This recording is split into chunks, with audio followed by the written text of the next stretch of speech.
আমাদের এই বিএনপির দীর্ঘ সময়ের যে আমাদের মধ্যে দ্বিধাদ্বন্দ্ব বিভক্তি ছিল সেটা সে সকল কিছু দূর করে আজকে উনি এসে আমাদেরকে মিরসরাই বিএনপিকে পরিপূর্ণভাবে ঐক্যবদ্ধ করেছে। এই জন্য আমি আমার ব্যক্তিগত পক্ষ থেকে আমাদের নেতা জনাব আমিন ভাইয়ের প্রতি কৃতজ্ঞতা এবং ধন্যবাদ জানাচ্ছি।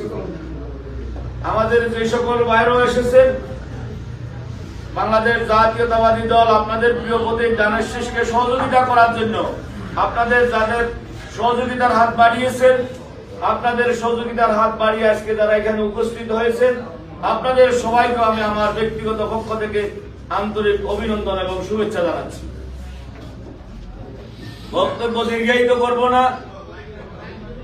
আমাদের পরবর্তী আপনারা আমরা আমাদের জাতীয়তাবাদী পরিবারের সকলে মিলেমিশে আমরা যেখানে আছি, যে কেন্দ্রে আছি, যে ইউনিয়নে আছি,